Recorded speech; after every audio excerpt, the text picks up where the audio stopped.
Morning sunlight poured into the small house, golden rays cutting through worn curtains. A black man with close-cropped hair and tired eyes woke up on his couch, disoriented. He heard someone moving in the kitchen, the soft clink of ceramic, water running. He turned around and froze completely. A woman stood there, a black woman with rich brown skin, hair slightly messy, wearing his white dress shirt. The fabric hung loose on her frame, buttons half done. She was making coffee, movements careful and deliberate. She turned. She smiled, her dark eyes catching the light. "You really don't remember last night, do you?" He stammered, his deep voice rough with sleep. "Wait, who are—" She set the coffee cup down slowly, her French manicured nails tapping against the counter. "The woman whose car you saved, and whose company owns your house." He stood motionless, his heart pounded against his ribs. His daughter giggled from the hallway, her corn-rowed head peeking around the corner. The woman looked at him. Her eyes held secrets, shadows, something deeper. "We need to talk, Ethan." His name was Ethan Vale. 36 years old, skin the color of dark mahogany, former engineer with steady hands and a sharp mind. Now a single dad doing freelance repair work, fixing broken pipes, rewiring old houses, whatever paid the bills and kept food on the table. His daughter Sophie was 7. Bright eyes like her mother's, quick smile, braids decorated with colorful beads that clicked when she moved. She was his entire world.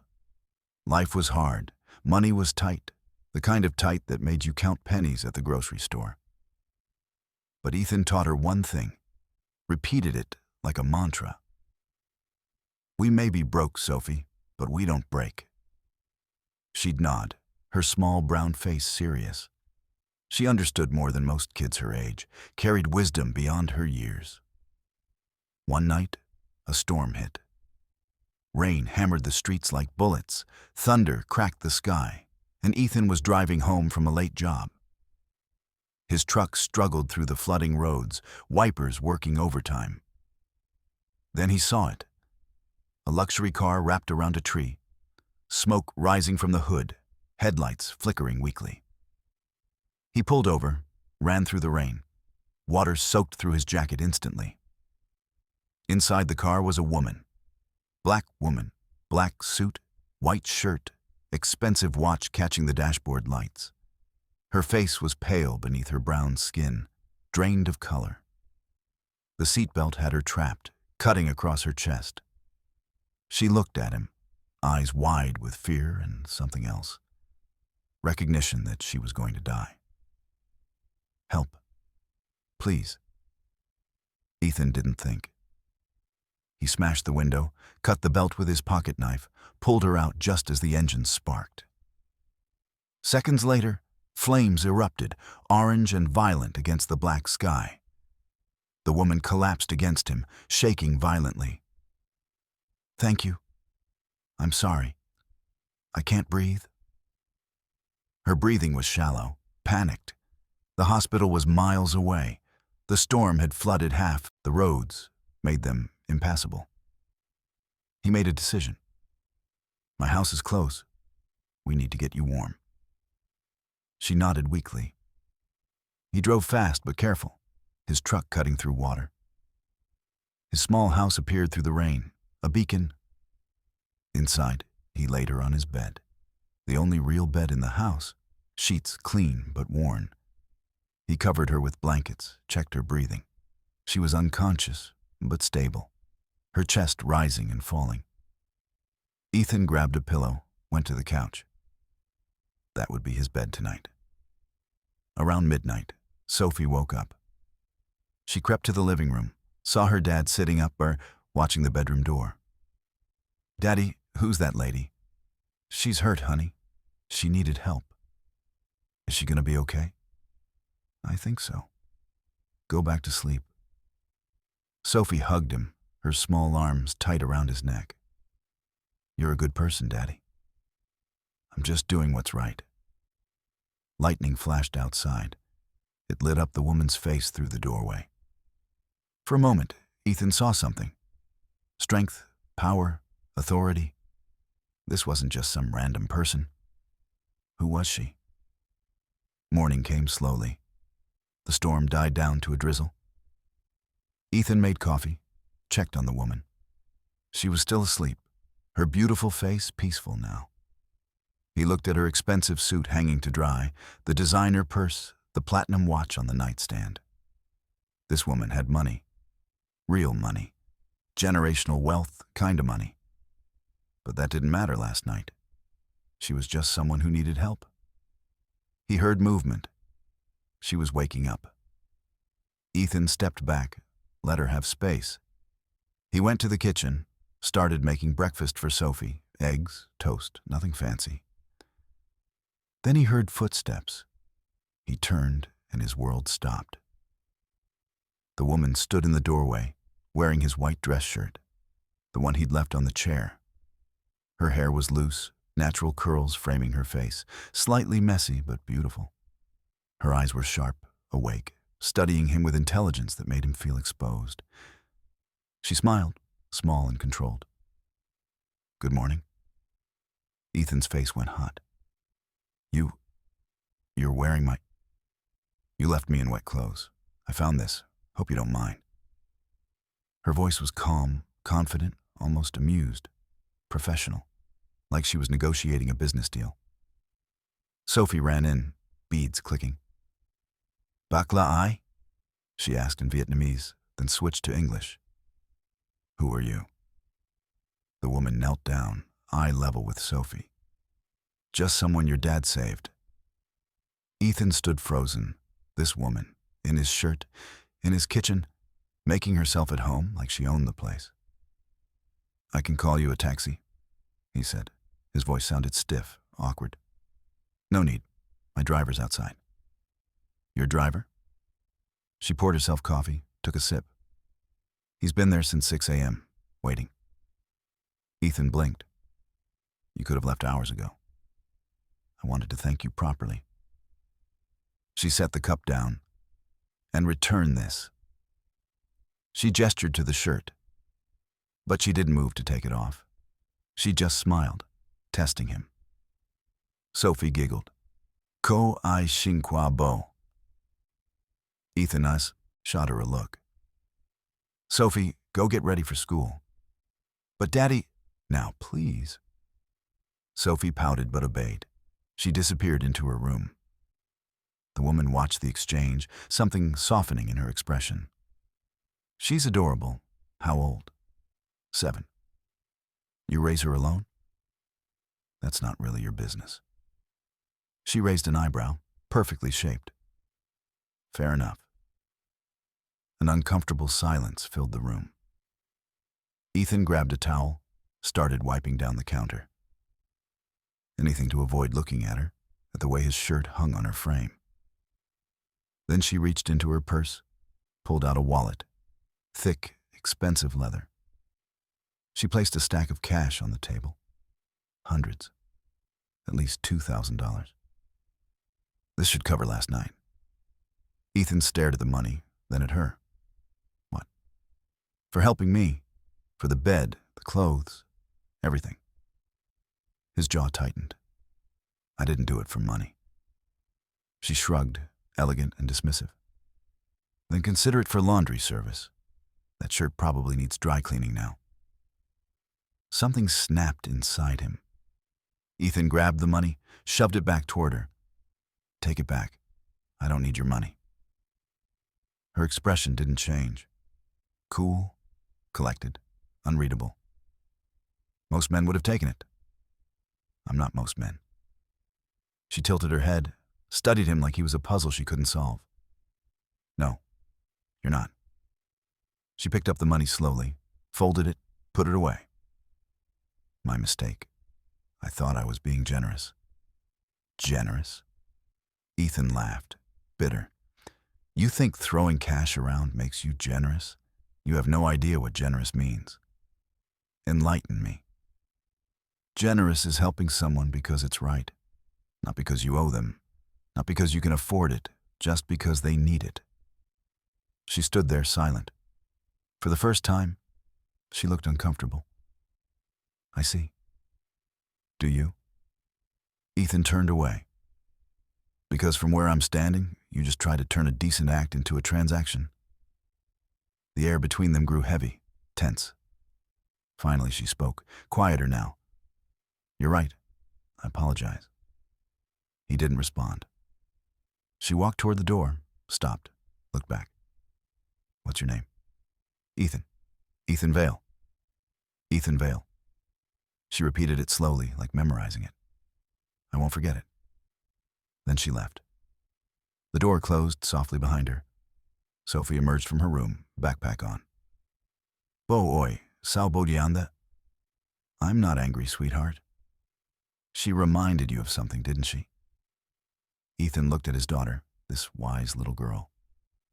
Yeah, she reminded me that not everyone sees good the same way. I don't understand. You will someday, sweetheart. That afternoon, Ethan picked Sophie up from school. They stopped at a small grocery store. He counted his money carefully, enough for rice, eggs, some vegetables. Maybe a treat for Sophie if he stretched it. At home, he turned on the TV while cooking. The news played in the background. Then he heard it.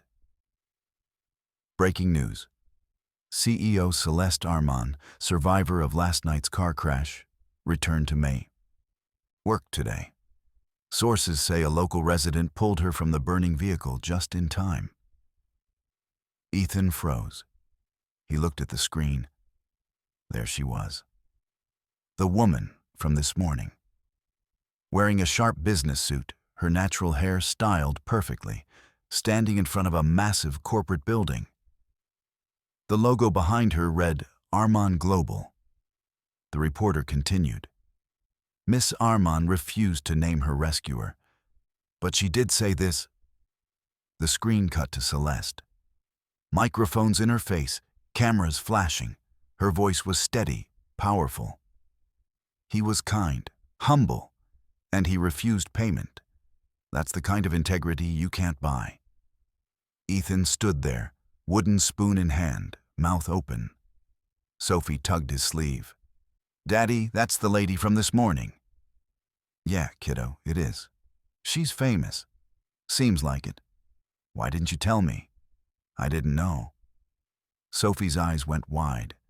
You saved the CEO. That's so cool. Ethan turned off the TV, went back to cooking. But his mind was racing. Celeste Arman, one of the richest women in the state, known for buying out companies, building empires, crushing competitors, featured in Forbes, Time, Ebony. A black woman who'd shattered every glass ceiling.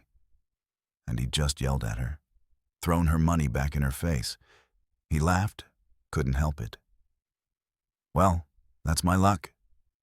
Sophie climbed onto a chair. Do you think she'll come back? I doubt it, honey. I hope she does. I liked her. Ethan ruffled her hair. You like everyone. Not everyone, just people who are nice. And she seemed nice under all the fancy stuff. Ethan smiled. His daughter, always seeing the good in people. Maybe she was right. Maybe Celeste wasn't just a cold businesswoman. Maybe she was something more. But he'd never know. People like her didn't come back to neighborhoods like this. That chapter was closed, or so he thought. 3 days passed. Ethan tried to forget about Celeste Arman. He had work to do, bills to pay, a daughter to raise. But the universe had other plans. He was at Sophie's school fixing a burst pipe in the teacher's lounge. His hands were dirty, grease on his shirt. Just another day. Then he heard it. A car engine. Smooth, expensive, purring like a predator. He looked up. A black luxury sedan pulled into the parking lot. Tinted windows, chrome details. The kind of car that didn't belong in this neighborhood. The door opened. Out stepped Celeste Arman. White business suit, heels clicking on pavement, sunglasses covering her eyes. She walked straight toward him, purpose in every step. Parents stopped talking. Teachers stared. Everyone watched. Ethan stood up, wiped his hands on a rag. "Can I help you?"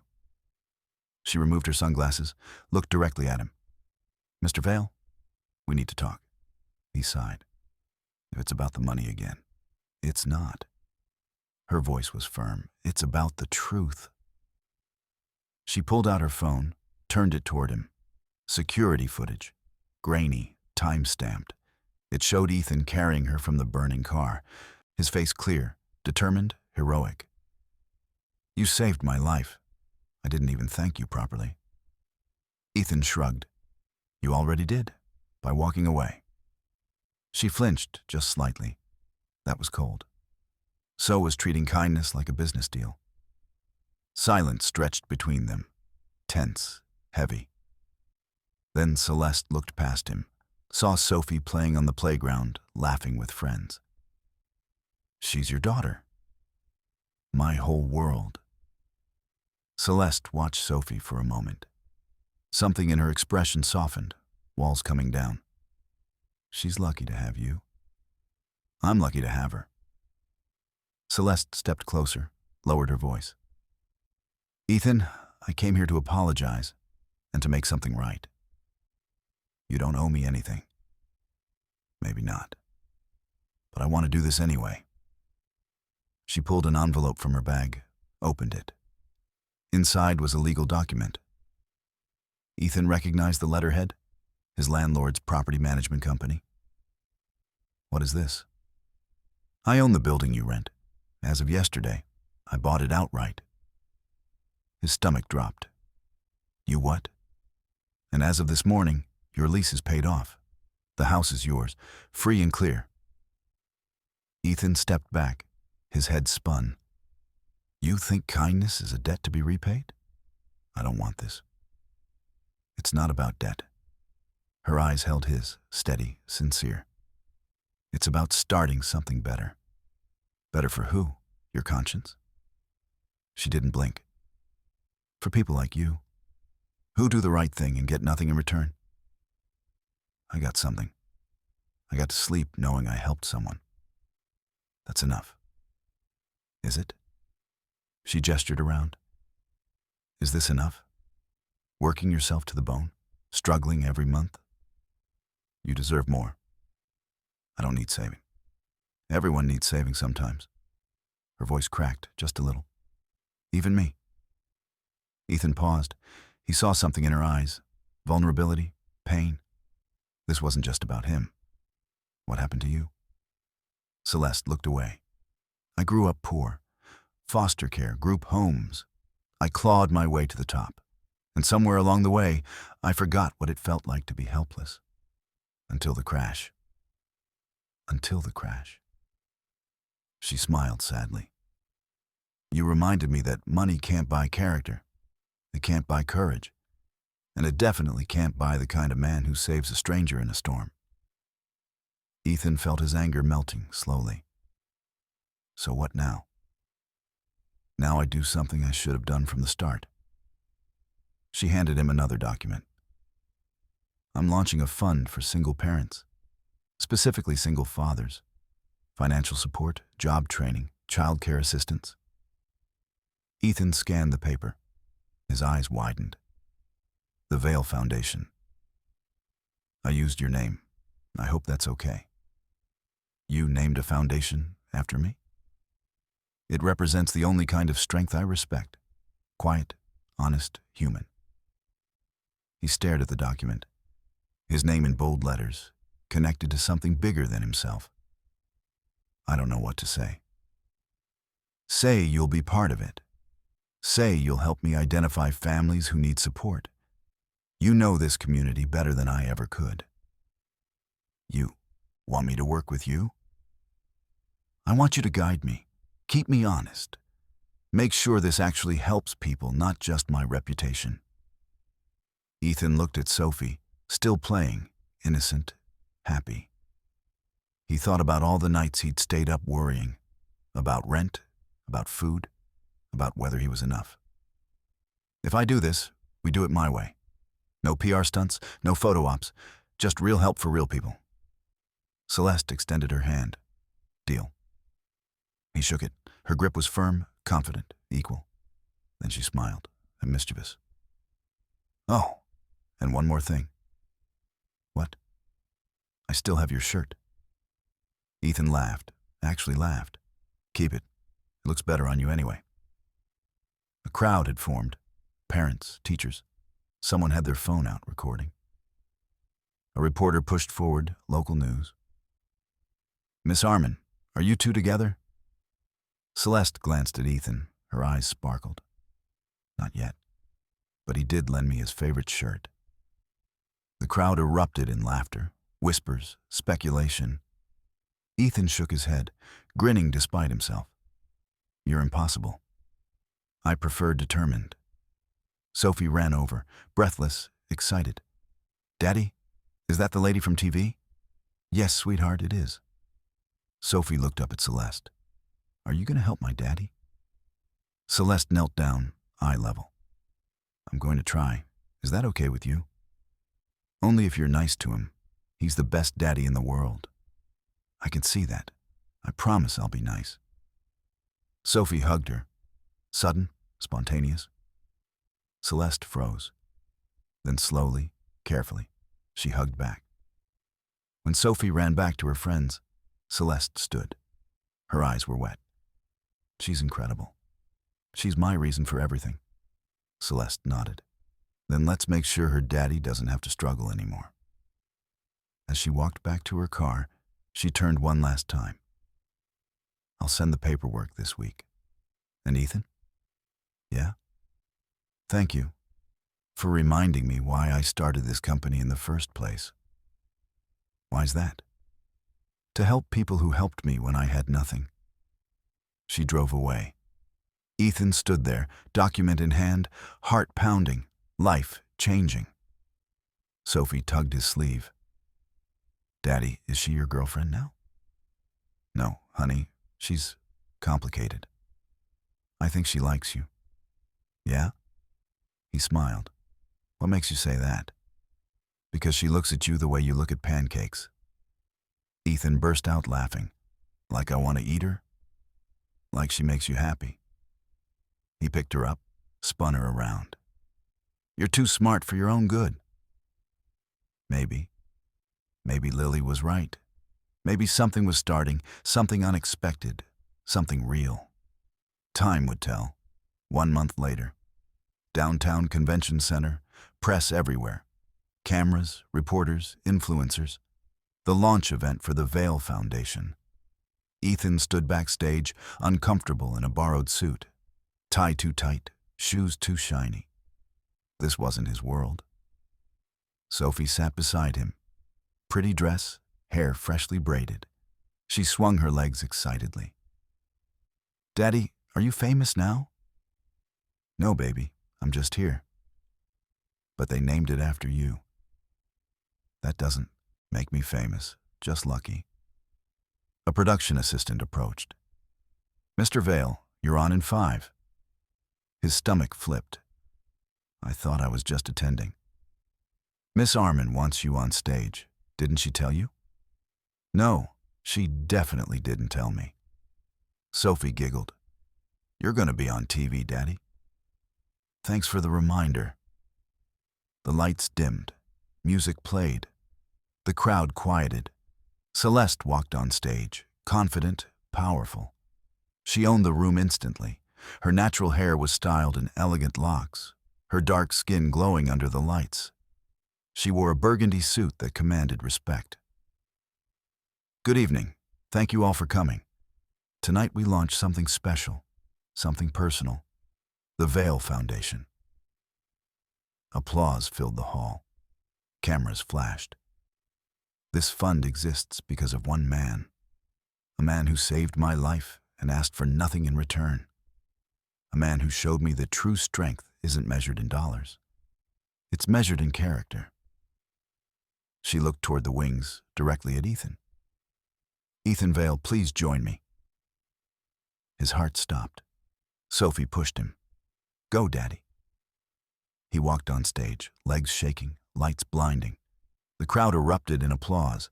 Celeste handed him a microphone. Say something. He stared at her. You didn't warn me. I wanted it to be genuine. She smiled. Speak from the heart. Ethan turned to the audience. Hundreds of faces, all watching, waiting. He cleared his throat. I'm not good at speeches. I'm a handyman. I fix pipes. I change light bulbs. That's what I do. He paused, gathered his thoughts. But being a single dad taught me something. You don't need money to be rich. You need people who believe in you.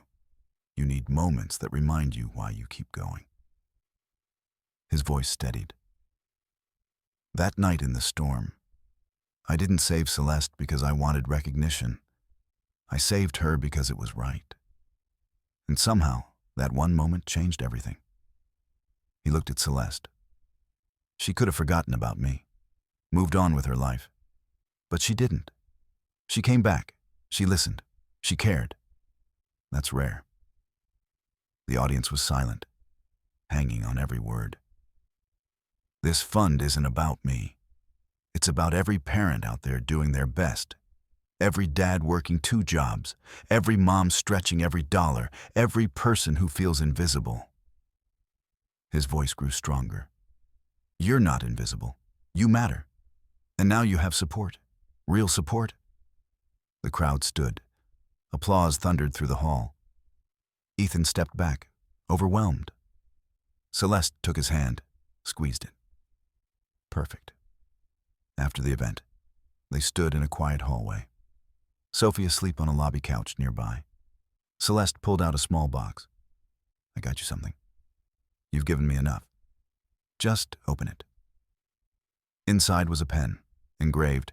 The inscription read, For the man who didn't sell his kindness. Ethan's throat tightened. You didn't have to do this. I know, but I wanted to. She stepped closer. You changed my life, Ethan. You changed mine too.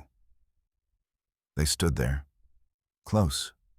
The air between them charged, electric. I still have your shirt, she whispered. I know. I saw you wearing it in the article last week. She laughed softly. It's my favorite now. Mine too, even though you're wearing it. Especially because I'm wearing it. She smiled, genuine, warm. You're full of surprises, Ethan Vale. So are you, Celeste Arman. Behind them, someone coughed. A photographer. One photo for the website. They stood together, professional, but their hands touched, just barely. The camera flashed, capturing something neither of them expected. The beginning of something real. 1 year later, a small storefront opened. The sign read, Vale Mechanics, in partnership with Arman Global. Ethan wiped grease from his hands. His shop. Small but his. Clean, organized, everything he'd worked for. The bell chimed. Celeste walked in. White shirt, his shirt, jeans, hair down, relaxed. Beautiful. Still fits, she said. He grinned. Still stealing my clothes. Borrowing. Sure. She laughed. Sophie burst through the back door. Celeste, I got the STEM scholarship. Full ride. Celeste's face glowed. That's incredible. I'm so proud. Sophie hugged her tight. Ethan watched them. His daughter. This woman. Family. Sophie disappeared to do homework. The shop went quiet. Celeste turned to Ethan, nervous, vulnerable. I have something for you. Another gift? Just open it tomorrow. Promise. She handed him an envelope, cream-colored, sealed. What is it? A question I'm scared to ask. His heart pounded. You? Scared? Terrified? She touched his face. You make me feel things I forgot I could feel. Like what? Like I'm home. Ethan pulled her close. You are home. They kissed. Soft, deep, A year of friendship becoming love. She pulled back, smiled. Open it tomorrow. Why not now? Because I want you to really think about it. She left. Ethan stood alone, envelope burning in his hand. That night, he couldn't sleep. Morning came slowly. He opened it. A card, handwritten in elegant script. Ethan, you saved my life in a storm. But you did more. You saved me from becoming someone I hated. You reminded me that kindness is the greatest currency. That honor matters more than wealth. That love is built on respect, not transaction. I'm not asking because I owe you. I'm asking because I can't imagine life without you. Without Sophie. Without the man who threw my money back and taught me what integrity means. Will you marry me? C. The second page was an invitation, already printed. The wedding of Celeste Arman and Ethan Vale. Ethan's hands shook. Tears fell. He laughed and cried at once. Sophie appeared. Daddy, why are you crying? Because something impossible just became real. Is Celeste gonna be my mom? He picked her up. Would you like that? More than anything. Then yes, she's going to be your mom. Sophie screamed with joy. They danced in the kitchen. Life was changing again. But this time it felt right. 6 months later. Small ceremony. Close friends. Sophie stood between them, white dress, holding their hands. The officiant spoke. Do you, Ethan? I do. I didn't finish. I don't need you to. I do. Laughter filled the room. Celeste smiled, eager. I've waited long enough. Do you, Celeste? I do. Forever. They kissed early, before permission. They didn't care. At the reception, Ethan gave her a small box. Inside was a key. What's this? The key to my truck. The one from that night. I restored it. It's yours. She stared at it. You kept it? Some things are worth keeping. Like us. Especially us. They danced. Sophie joined them. The three swayed together. A family forged in a storm, built on honor, sealed with love. Celeste whispered, sometimes kindness saves a life. Ethan added, sometimes it saves 2. Sophie finished, sometimes 3. They held each other as the sun set, orange and gold sky. Their story ended. But their life together was just beginning. Sometimes kindness saves a life. Sometimes it saves 2. Subscribe if you believe love begins where kindness is free.